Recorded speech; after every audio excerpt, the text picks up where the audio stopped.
Hello, this is a video to Banger Films. I may have cropped up a few times, commented a few times, like asking for a Dsbm video, a Dsbm episode for Lockhorns.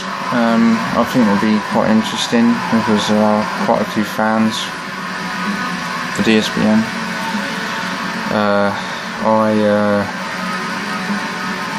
I've taken the time to do a video today for Banger Films.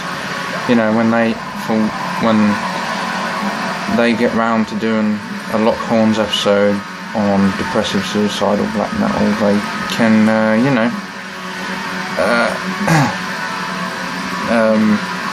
just watch my video and see, because I'm,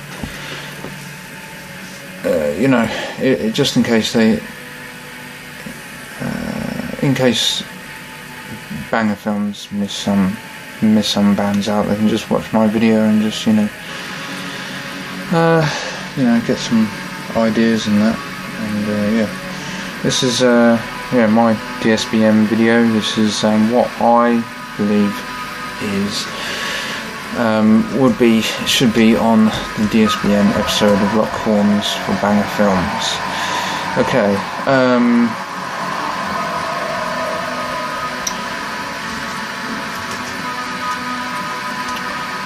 Dsbm is a subgenre of black metal. It's one of the most darkest and depressive form of music in all of existence.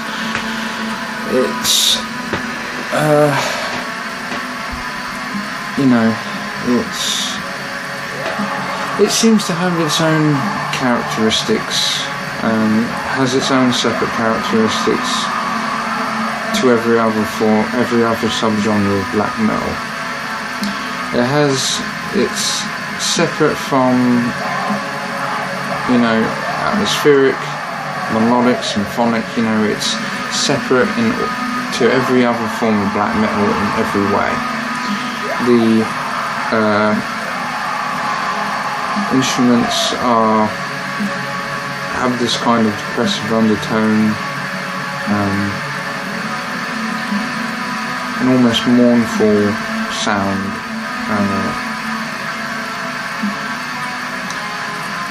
It's I think Dsbm bands are very influenced by Burzum, musically, and even Burzum had created a vocal style which was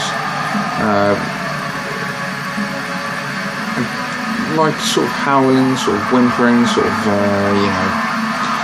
a typical vocal style which is used by Dsbm bands in the future. I think that I don't think Burzum is a Dsbm band, but I think Burzum is very influential on Dsbm. I think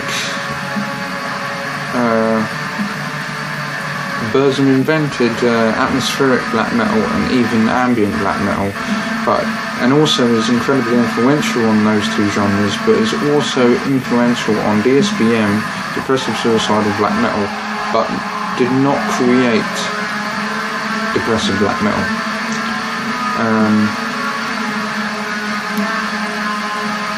I think another influence on Dsbm is the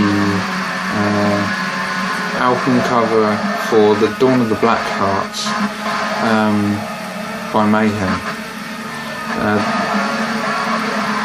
I think Dsbm bands were quite influenced by that album cover. Just simply, it has it just has such a graphic front cover, and I think Dsbm bands would eventually sort of do a similar look to album covers on their album covers, such as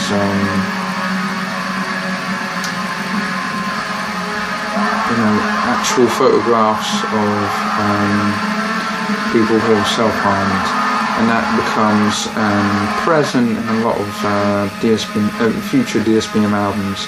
I think Dawn of the Black Hearts is very influential upon that. What's next? Okay, let's talk about who was the original Dsbm band. It's I think it's debatable who was the first. Quite debatable, but people like to think that Shining were the original Dsbm band. You know, it was the original Depressive Black Metal band, which a lot of people say, yeah, it was Shining, but if you go further back, there is a band called Bethlehem from Germany, and Bethlehem played Black Doom, which they're a black metal band that had a doom element, a very doom metal element, but with the first, when they came to creating their first album, it's sort of like when, because they felt they had to be separated from black metal which was going on at the time. They had to separate themselves and distinguish themselves as being something different, something new. And it's sort of like what Venom did back in the 80s, when you know, Venom didn't really feel part of the heavy metal movement during the 80s, and they didn't feel part of it. They wanted to do more of an extreme sound, more of a, you know, aggressive sound.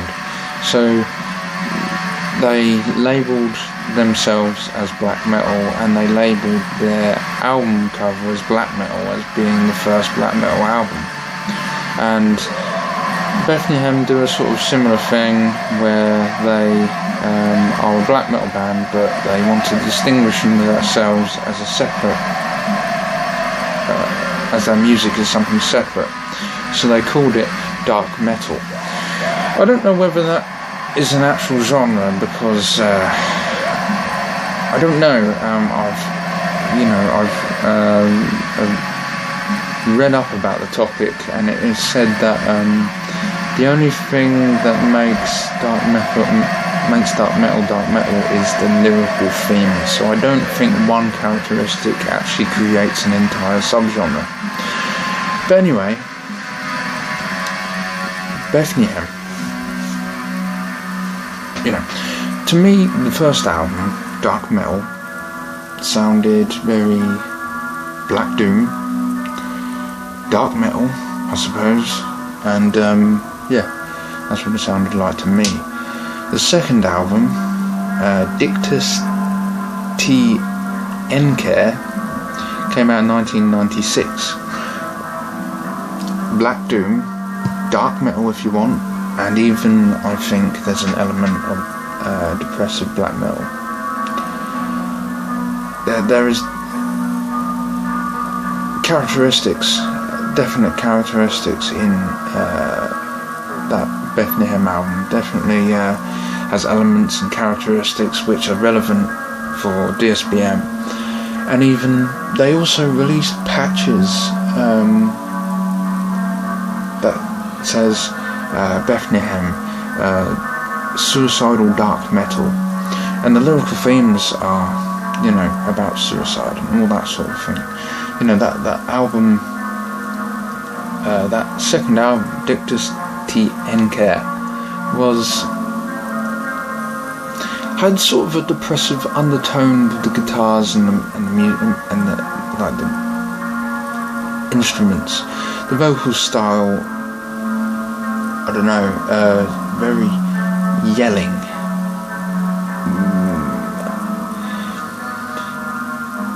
Similar to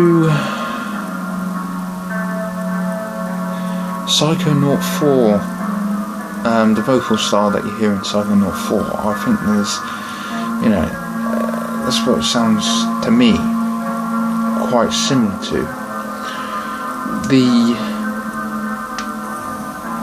So yeah, I think, in my opinion,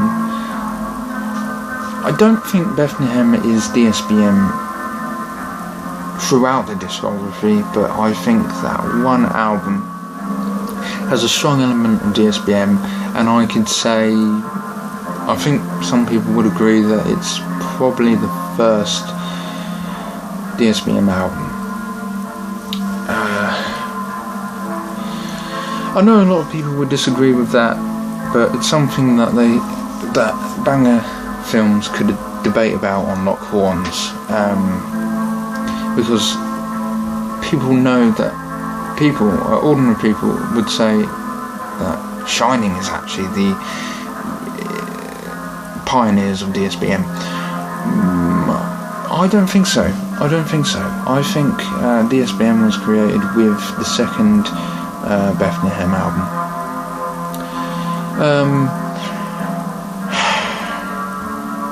For Bethlehem to be under Dsbm, because the majority of their work doesn't sound Dsbm.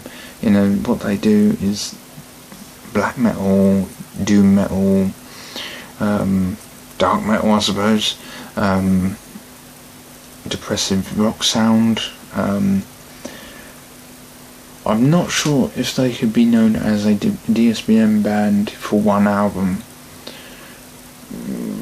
but I think it's one of the earliest Dsbm albums, and I think it's incredibly influential, so that's something to debate on the show, to debate whether they should be on there, or, you know.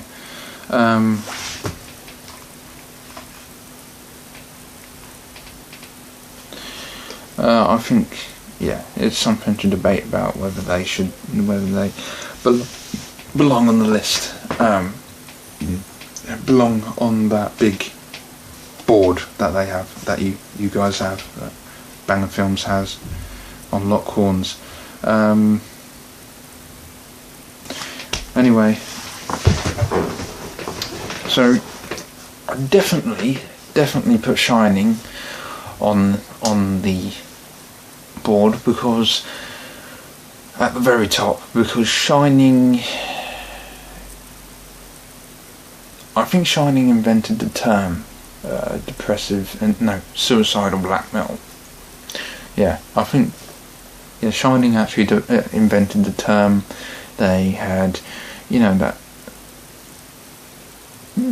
sort of that depressive element in their music. You know, the music is about suicide and depression and all that sort of thing. So yeah, I think they definitely belong in there, belong on the board. But you see, their later stuff, they started drawing away from their original Dsbm sound. I think they started drawing towards, I don't know, by the fifth album they introduced doom metal. They had black metal, they had doom metal. I don't think that Depressive Undertones is there anymore by the fifth album, and ever since that album I don't think they're Dsbm anymore, because, you know, the Depressive Undertones had completely gone by the fifth album. Then after that, through later albums, they start even bringing in a progressive sort of sound as well. So yeah, I think they should be on there, but I don't think their later stuff is. I don't think their later stuff actually is Dsbm. Okay. This is an obvious.